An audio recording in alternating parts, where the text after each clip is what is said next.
السلام عليكم ورحمة الله وبركاته. أعوذ بالله من الشيطان الرجيم. بسم الله الرحمن الرحيم. ربنا اغفر لنا ولوالدينا وللمؤمنين يوم يقوم الحساب برحمتك يا أرحم الراحمين. ربنا آتنا في الدنيا حسنة وفي الآخرة حسنة وقنا عذاب النار. اللهم علمنا ما ينفعنا وانفعنا بما علمتنا وزدنا علما وارنا الحق حقا وارزقنا اتباعه وارنا الباطل باطلا وارزقنا اجتنابه.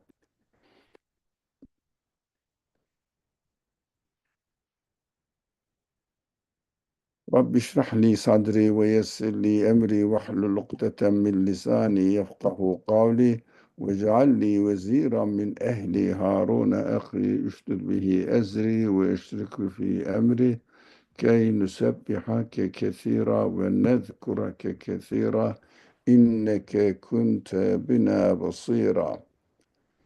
لا حول ولا قوة إلا بالله العلي العظيم.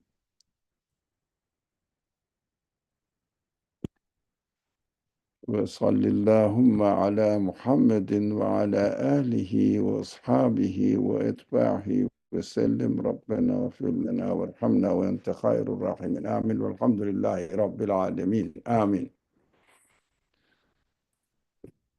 Welcome everyone. Inshallah, we will continue studying the section Furqan, 25th section of the Quran. We have been studying the verses, previous verses, verse 61. So uh, it was about تبارك الذي جعل في السماء بروجا وجعل فيها سراجا وقمرا منيرا. So, blessed is he who has placed constellations in the sky, radiant light and illuminating moon. We discussed why not to say the sun only and the moon only, but radiant light and illuminating the qualities or the benefits that we receive from this wonderful, amazing creation who are the sun and the moon.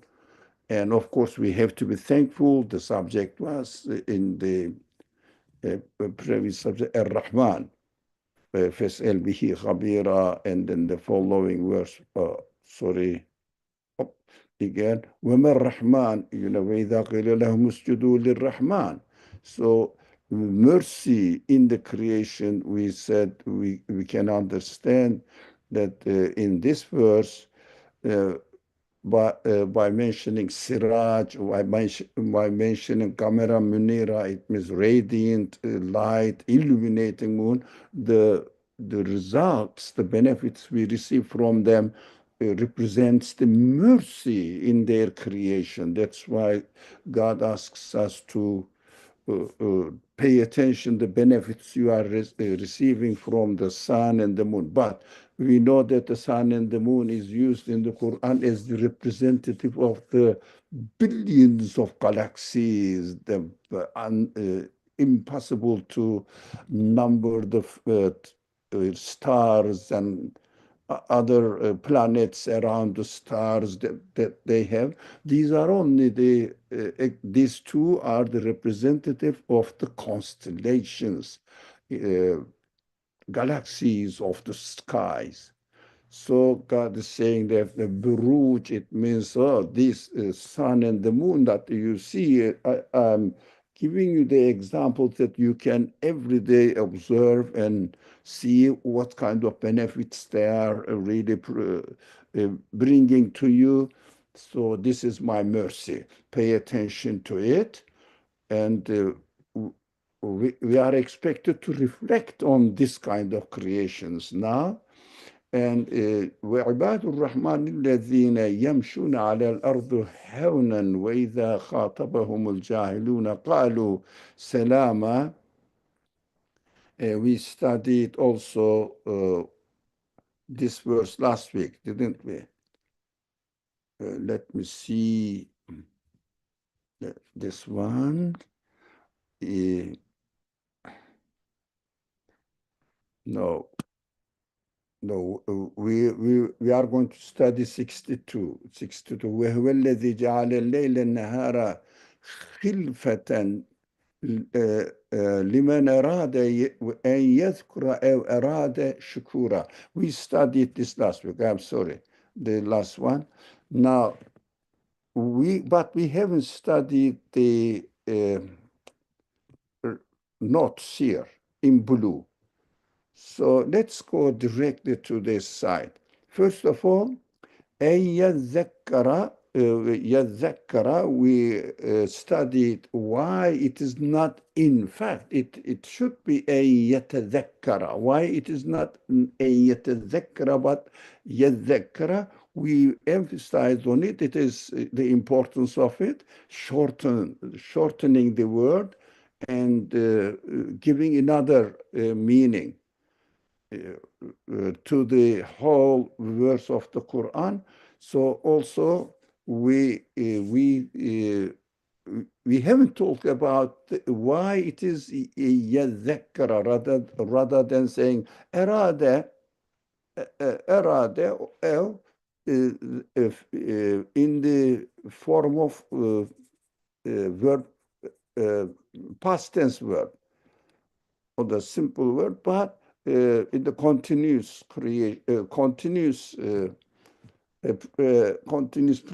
present continuous tense.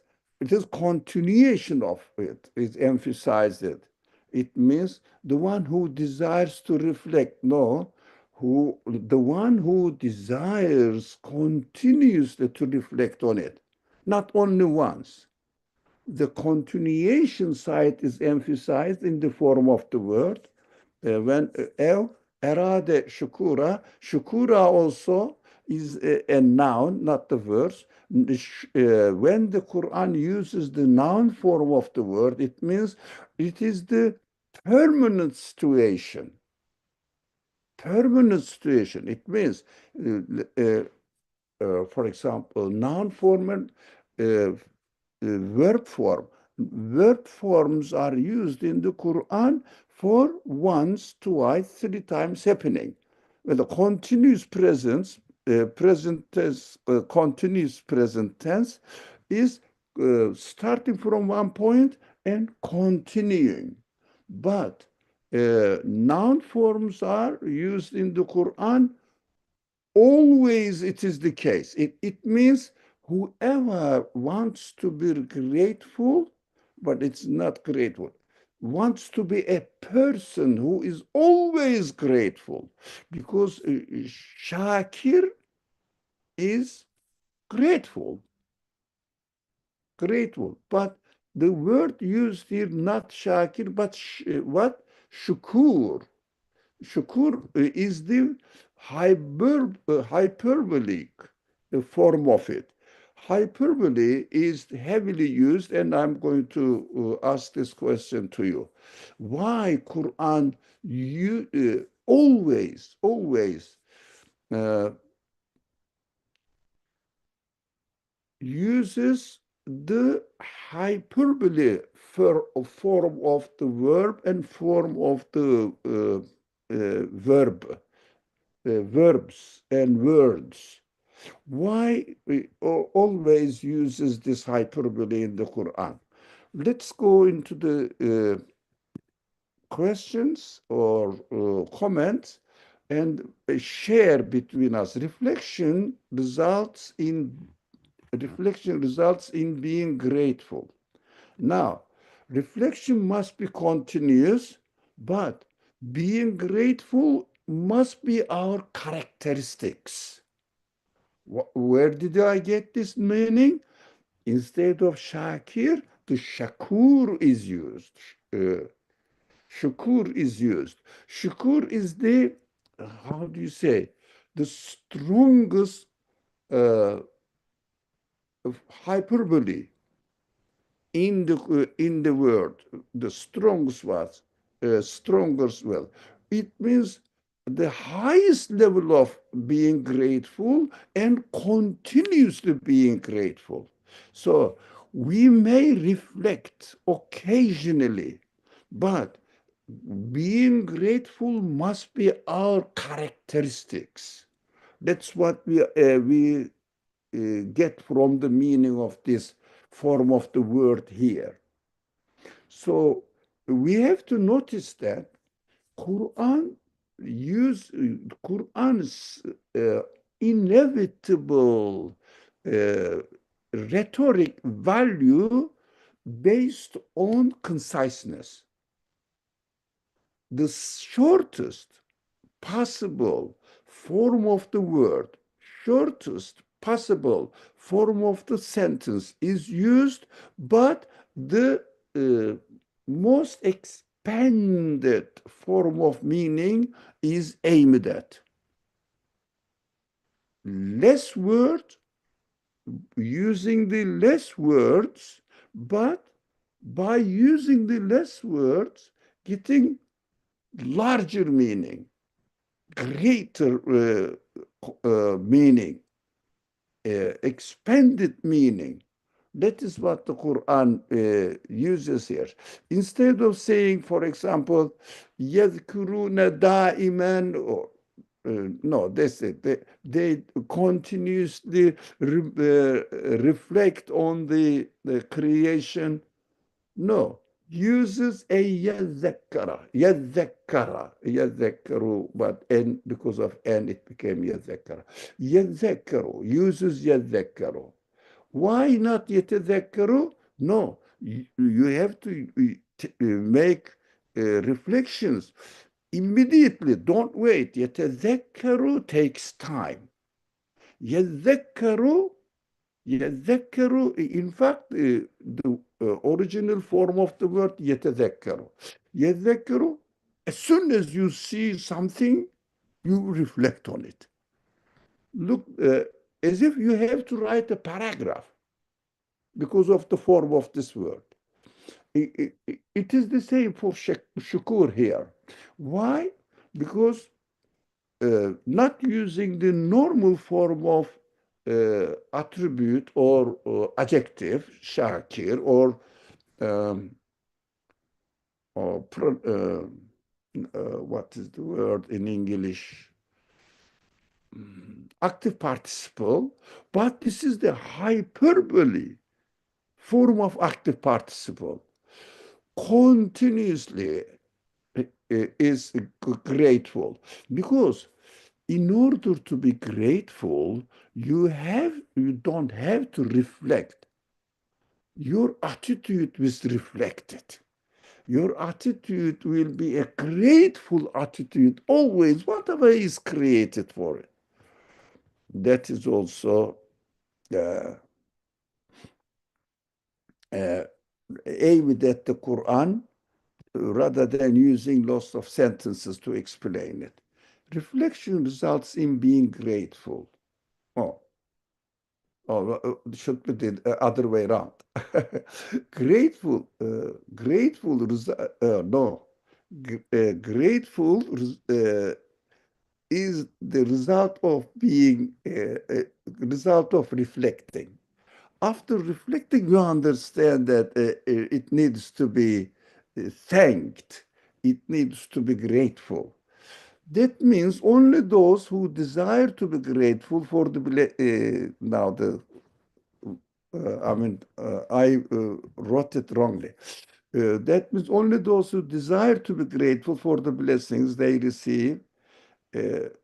they receive, search for who is providing them these blessings.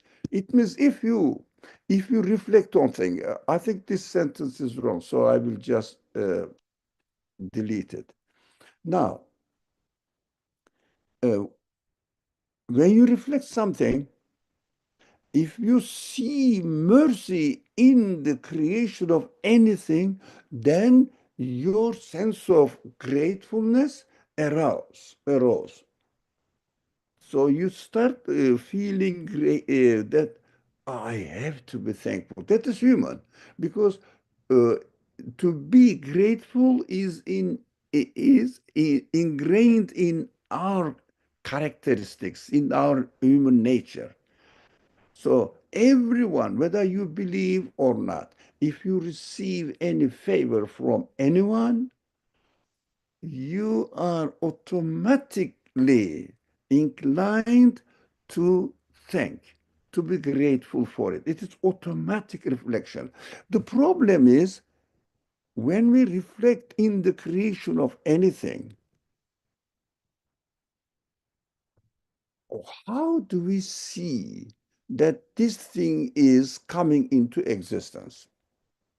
Accordingly, the agent, the one who brought this into existence, the one who favored this, then your gratefulness goes to this. For a materialist person, they are, I don't know whether they are grateful or not for a person who is materialist, but they may use their sense of gratefulness to nature, to accident, to uh, uh, I mean chance, luck, this kind of imaginary things.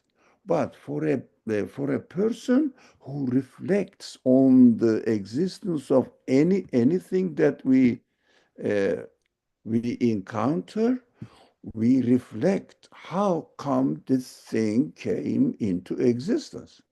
That is our purpose.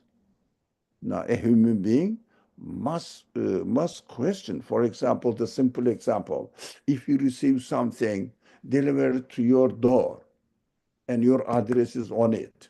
When you get it, you find something that you really love, you need it, like air, for example, like air, like clouds, rain, like the sunlight, like all the things that we eat. That is very important during Ramadan as the time for iftar approaches. That's very important. So food, all the fruits, the vegetables, the beautiful things are created, prepared for us.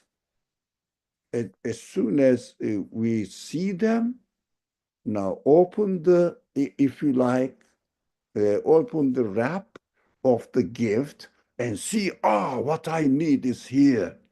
The first thing it comes to your mind is, who sent it? Who sent it? Who is thinking of my need? Unfortunately, people, no, we may neglect. I don't know about people. Let's talk about ourselves. We may neglect. We say, this is what, it's a wonderful strawberry. So they really like, I really like them. It's beautiful. No, no, no.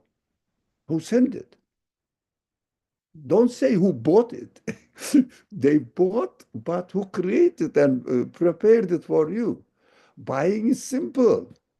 It is already existing out there. You pay the money and get it. That's so simple. But who is preparing it for you? Who is decorating it for you? Who is giving this beautiful smell and also taste? Who is doing that? So we are expected to reflect, and then we are expected to be okay as usual. Thank you. Thank you very much. That is a gift. So we have to always talk about the aspect that we benefit from and express our gratefulness. But this is, since we express our gratefulness, this should not be occasional, just at the at the beginning or at the end of the dinner. Always, as gratefulness must be our I would say inseparable character, inshallah. So uh, we talked about this too, yazakkaru and shukur. Now, this is the question. The Quran frequently employs hyperbolic language. That is, when you study the Quran, it is inevitable not to notice. Always inna, henna. and I don't know, all the words are emphasized, the strongest forms, strongest forms. Why do you think? But by the way, we have to remember, hyperbole doesn't mean exaggeration. We have to keep in mind. So if we understand hyperbole as exaggeration, that is just missing the point. No, not exaggeration. Uh, if you are absolutely sure in presenting something, what do you say? You don't say that, that is what I say. No, this is what I stated here, and I stand behind it, and I'm absolutely sure about the correctness of this statement or whatever I claim. And if someone, it's not my habit, for example, Arabic speaking language, people keep saying that, wallahi, wallahi, wallahi. Why they want to emphasize? They want to emphasize the surety that they are sure what they are saying. Hyperbole is this. Now, let's say, Isra, why does the verse use or? Yeah, it was my problem. It took me 1 hour this morning. MashaAllah, that's an excellent question. Now, exaggerated statements are claims uh, not meant uh, not meant to be taken literally is the definition that comes up in the dictionary. Exaggerated statements or claims not meant to be taken literally. That's the definition that comes up when I look up hyperbole. But you don't mean that No, definition. not at all. Not at all. Thank you. Thank you for being. Now, where are we? No. Yeah, not at all. Excuse me. Who shared this? Isra? You shared it. Yes, yes. No, hyperbole is no, not what I'm. It is not used in. Although the literal meaning is mubalagha, ismu mubalagha. So the mubalaghatul mubalagha. There are different layers of making hyperbole form of the verses. Sometimes two mubala in Arabic.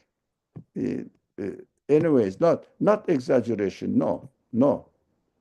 Uh, in order to stress on the importance of the statement that the one who speaks is absolutely sure and claims that no one can challenge otherwise against it. That's what the Quran is. Pay attention to it, but sometimes, no, most of the time, it doesn't reflect on translations. But usually they use this uh, uh, language, uh, uh, surely, and what else? Come on, remind me. Surely, verily, you see, that sounds strange, but it is in the language. It is in the language. So let me see what else. Strong emphasis maybe is better. Thank you. Thank you. Strong emphasis. Very strong emphasis. It is obvious then why. Why is it used always? The Quran doesn't say normal, no, doesn't speak normally. No, always emphasized, emphasized, emphasized, because the speaker is absolutely sure, absolutely sure whatever it says definitely is correct and no hesitation. That is why we have to understand that this language in the Quran is employed in order to give the security and trust the reader. Look, I am telling you this, and I am absolutely sure and confident about the truthfulness of it. That is why the Quran uses heavily everywhere uh, the language, this hyperbole form. Now, the second question, not it's question, comment, that's what the point that we have to pay attention. The importance of the creation of the night and the day is immeasurable. Yeah. Quran speaks about it repeatedly.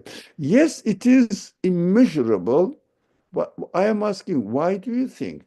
Why is it so important talking about the, especially as it is here, uh, it is he who has made night and day succeed each other. But yes, succeed. We will. If I remember about El, uh, Isra, please remind me. But we have to go to this Okay. problem again. Night and day succeed each other. It means khilfatan. Uh, First, we have to talk about why mentioning the night and day is very important in the Quran. Very frequent. I don't know how many times. Maybe, let me say, 30 times. I'm just really going through the Quran from the beginning to the end. I think at least 30 times. Night and day, night and day, night and day.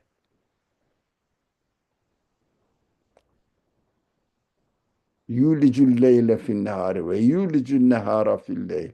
خلفة again, this word also is used as well. Now, why do you think? Any comment? Please. Now, I spoke a lot. Come on, you join and give me a break. No one? No one? All right. I will try my best. So, night and day. So, Quran uh, draws our attention, first of all, mentioning the sky and the earth, and between, وَمَا بَيْنَهُمَا, in between. Why? This is how we see practically as if the universe is static. Now it is here, yeah? That is the sky, that is the earth. What we do, we miss that there is no static universe. It is dynamic. In order to remember or understand or realize the dynamic creation in the universe, Quran brings, after mentioning the creation of uh, night and heavens and the earth, for example, إن في خلق السماوات والأرض واختلاف الليل والنهار. Look, إن في خلق السماوات والأرض. But inna again, definitely in the creation, the way the samawat and earth has been created, the way it is created, خلق السماوات والأرض. So we have to study how is it created. It is an invitation. You have to study how the things are being created. إن في خلق السماوات والأرض. Immediately afterwards, واختلاف الليل والنهار. And night and day succeeding each other. لآيات لأولي الألباب. Now, those people who really deeply think, reflect, and ponder over, there are evidence, there are signs for these people. They will understand what they are referring to. So, first, space, practically speaking. Quran speaks to according to human capacity and his practical life. We should we keep repeating this because Quran speaks. We don't see the time first. We see the space dimension. When I look at around me, I see something as if static. And then Quran says, yes, this is amazing, isn't it? Perfect order in creation. But immediately afterwards, and also for the night and day succeeding each other. It means changing. So the creation is continuously being changed. Everything, everything. But we don't notice at first. That is why Quran draws our attention to the continuity of the act of creation in the universe that we are expected to see.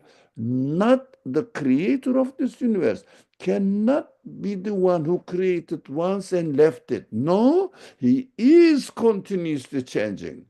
Some people think that the universe is created and put it in motion, and God is resting now.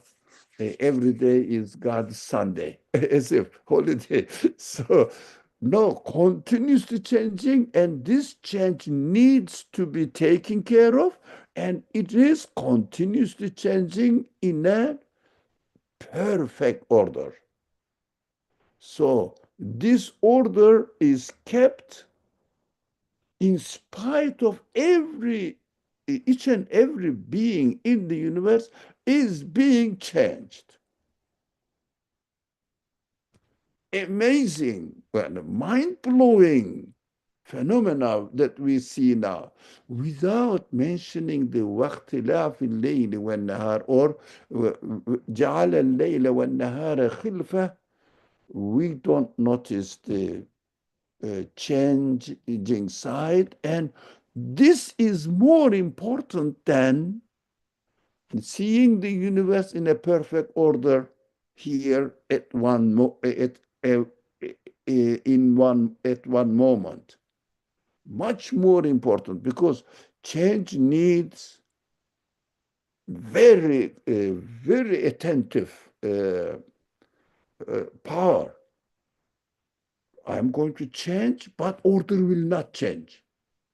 Orderly creation will not change. But everything in it will change. Can you imagine?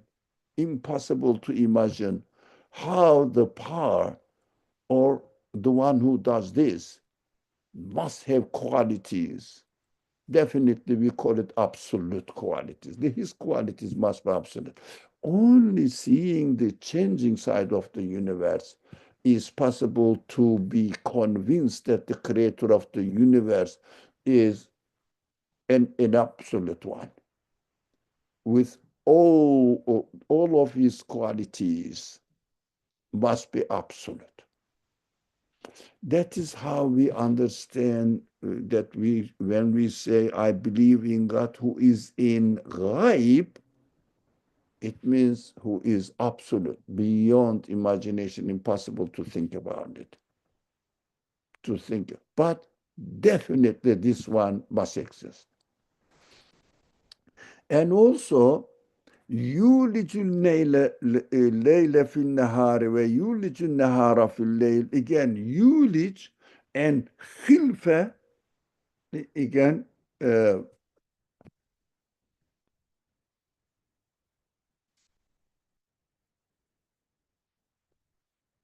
ihtilaf fil leyl. Now, there is no gap in between. One goes and immediately another form comes in. We don't experience any gap, although everything is changing, but in changing moments, we don't have any gap at all. No one experiences any gap in the creation. It is a constant creation. continuously taking place, a constant act of creation. No gap, no hesitation, nothing. So that is why the Quran uses this uh, night and day very frequently. That is what I understood. Now, we covered the third one as well. It also refers to the continuation of the creation with no break and gap. We covered this one. Now, come to L. So, I wasn't expecting anything from the new, this English translations or something to pay attention to. Why L is used, or, but I went into classics. And I spent 1 hour, to my disappointment. About this verse, let me be honest. About this verse, for L, I couldn't find, although I have only with me now three classic books. Now, there are many explanations in them. About L, no one mentions here. But I remember reading or hearing, I don't know, that in the Quran, the L is not used as it is used in English or, the meaning or. It means who desires to reflect. No, if you don't want to desire to reflect, or at least be grateful. No, impossible. Sometimes L is used to make it, how do you say, uh, is it an English word? Liaison, tying up, tying up the two events with each other. Let me see what is written here. Now, Muawiyah, I have heard that L can also be in other words. Uh, in other words, yes, it can be like to clarify or elaborate. Uh, in this case, Muawiyah, what you heard is correct, but in this case, we also may mean this one, in other words, explanation. Now, Isra make it seamless as it were. Uh, Not as a liaison. It's make it seamless. Uh, Combining to each other, combining the words with each other, two words with each other, uh, like this. I would understand this, although in the tafsir I have with me, uh, did not say anything about this L. I looked for it, but I was expecting to say that, so let's speak in English.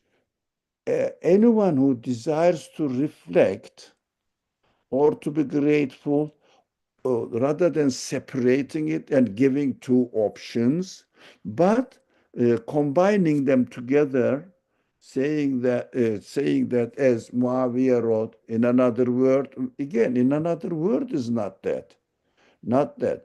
Uh, Combining the two sides with two words, the previous one, the preceding one, together with each other, uh, so that you will be thankful. No, anyone who desires to reflect so that he will be grateful. That is how this word must be. Because I don't know what verse I was studying, of ayah I was studying, or yeah, that as a result of this irade. And also sometimes el and we for the same purpose used in the Quran. But another principle in the Quran, in order to establish the rhetorical value of the Quran, sometimes to keep the balance between two sides of the sentence and the way the ayah, the verse is formalized or constructed, sometimes the words are used in the same form to keep the reading so smooth and sweet. But we know that the meaning should be. Uh, I have to give the examples, and it is going to be a class of rhetoric of the Quran. So it should read smoothly. So the words are changed. Now, here maybe the same reason is applied. I don't know because I haven't really.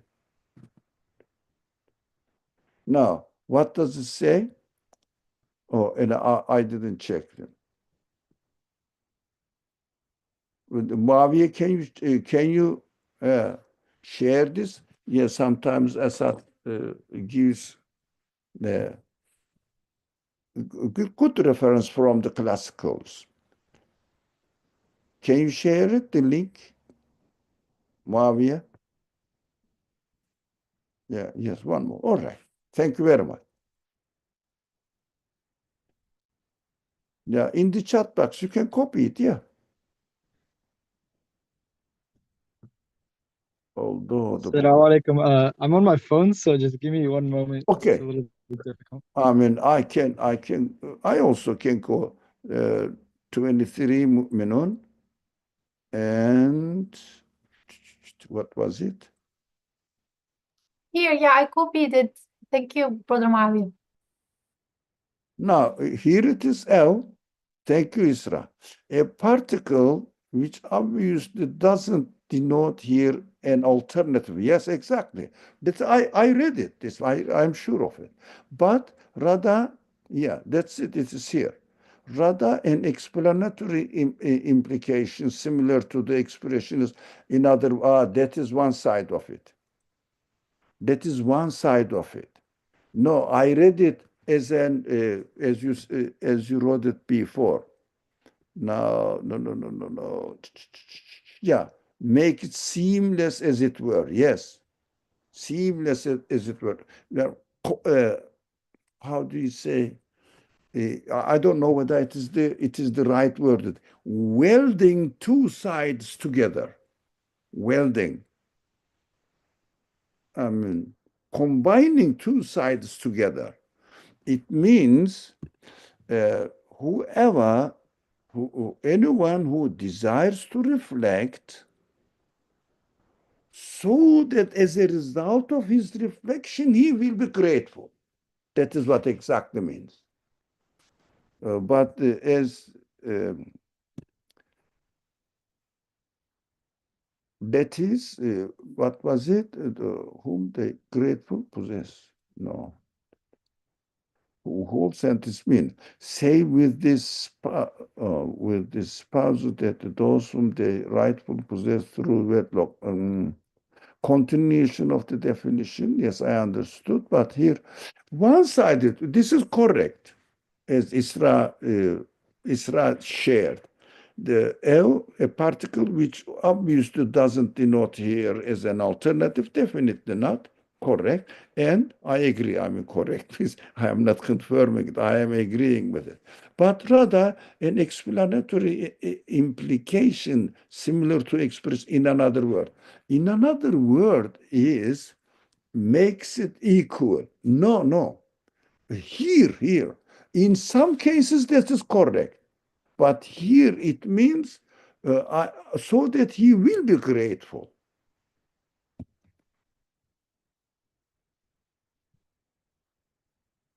But this is what I understood here.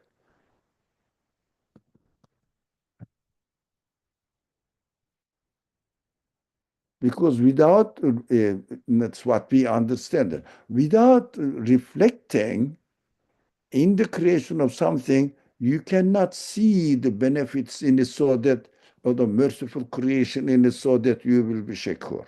Now, reflecting on something, reflecting on the creation of something, but if it doesn't result or give result to being grateful, reflection is pointless.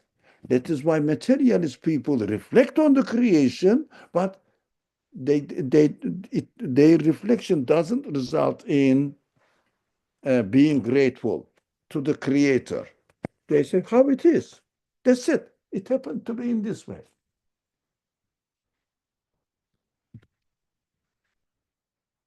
Got it? So Quran says, no, you have to reflect the result will be being grateful.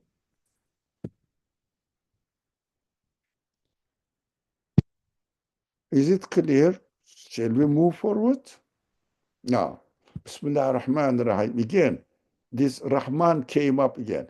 وعباد الرحمن الذين يمشون على الأرض هونا وإذا خاطبهم الجاهلون قالوا سلاما. There are 2 points here, but of course connected to each other again.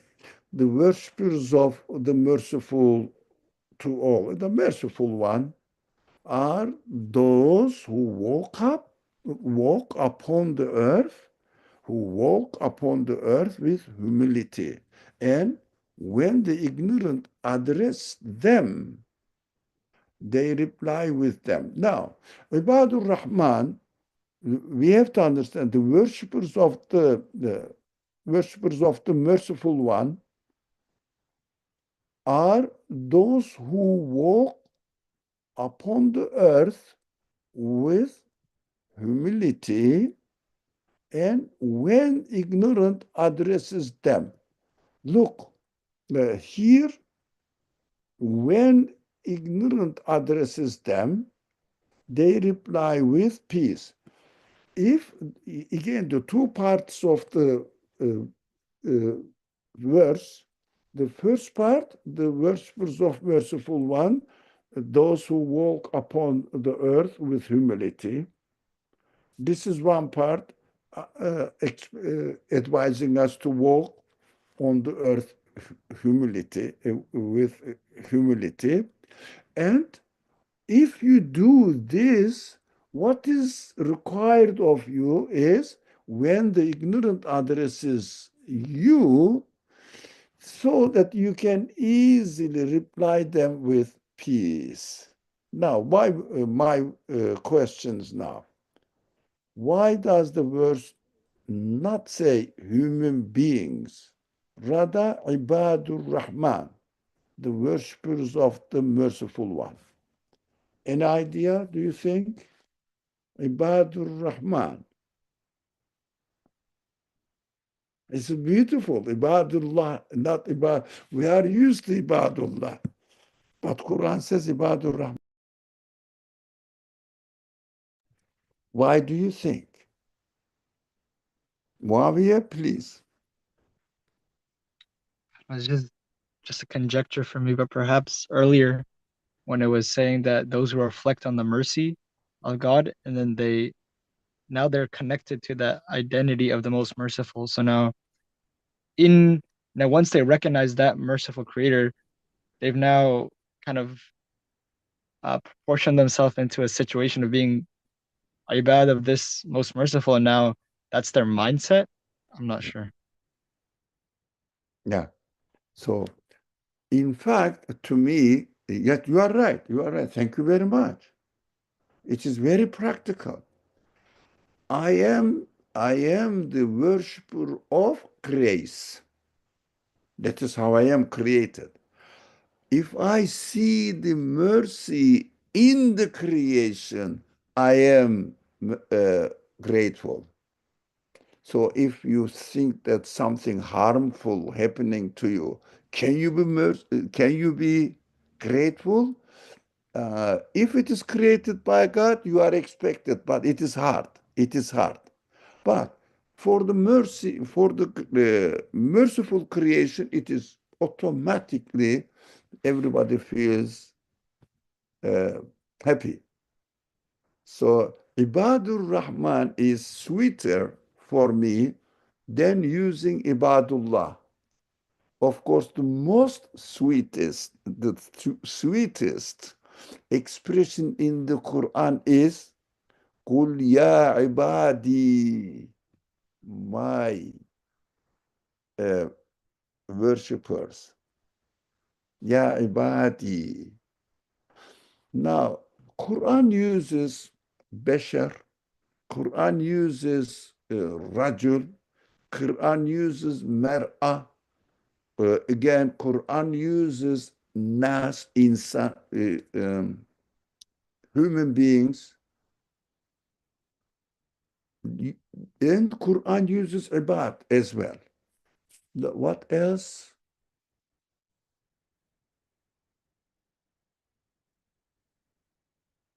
Yeah, I think there may be some more, but these are enough. There are at least 5, 6 alternatives expressing the same meaning in English usually. But every one of them has different shades of meaning, uh, referring to human beings, but different shades of meaning according to the context of the Quran. Now, who is expected in this case now? The time is really getting closer, so uh, I should make it as concise as possible. Now, in this context, we have been reading the verses and emphatically Ar-Rahman is used. The word God is not used. Allah is not used in this context. And the result was being merciful, always inviting for appreciation and being merciful. Appreciate my work and be grateful. Be grateful. Now, only those people who acknowledged God,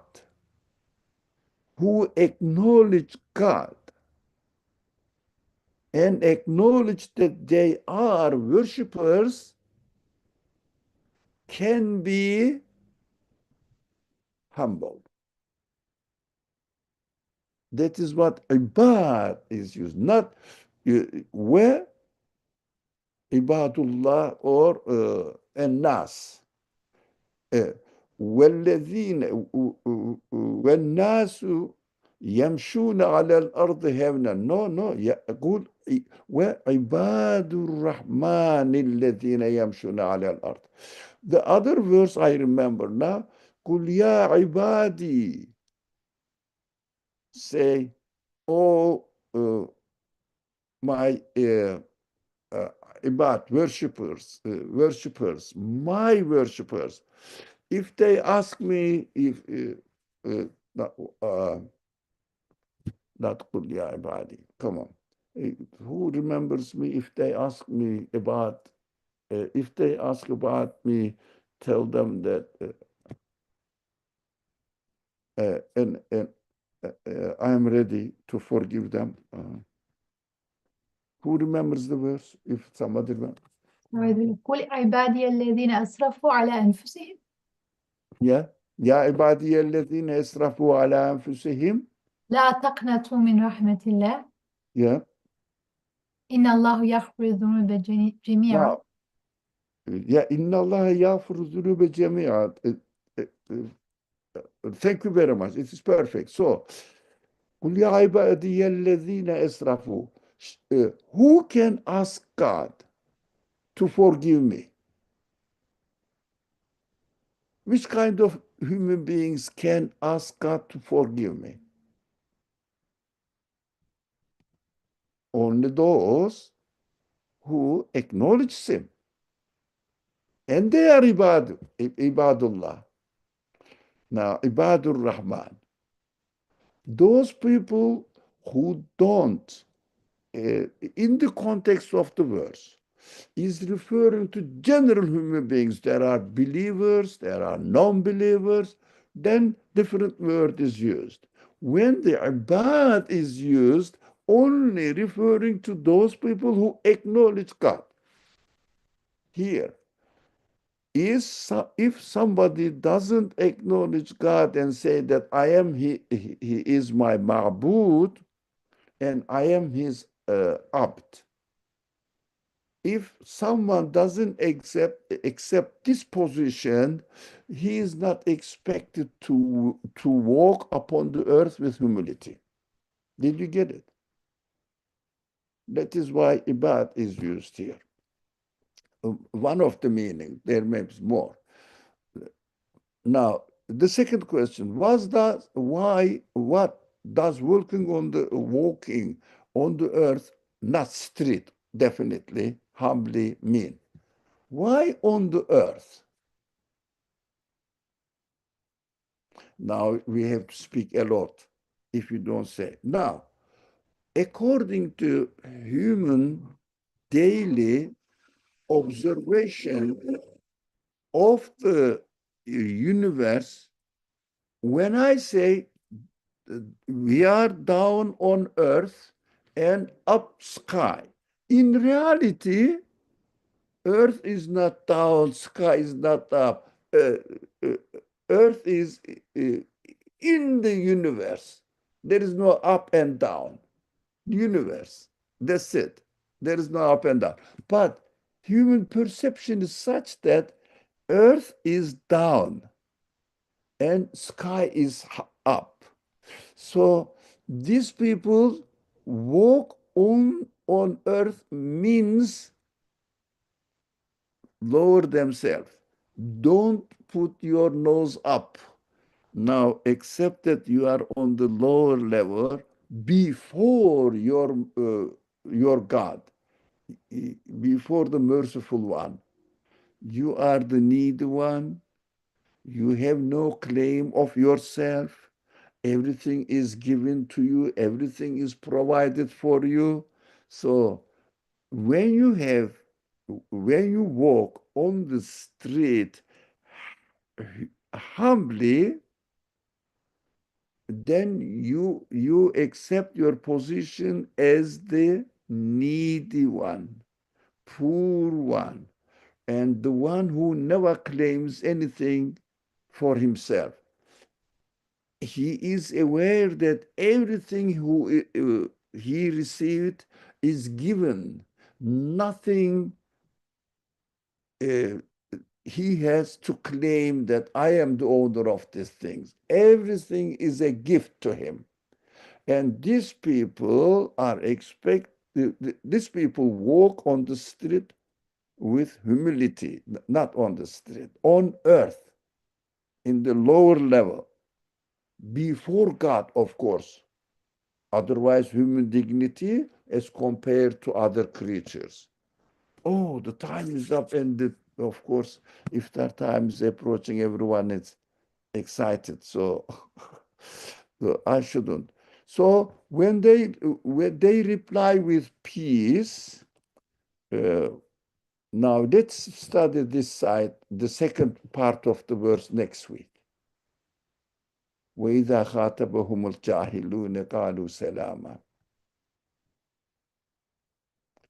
What do you think? Because this is important to say. This is the social relationship between human beings and also different communities. This is an important point. I would rather leave it to the next week, inshallah, and keep the time, inshallah. Start in time, stop in time, inshallah. أعوذ بالله من الشيطان الرجيم بسم الله الرحمن الرحيم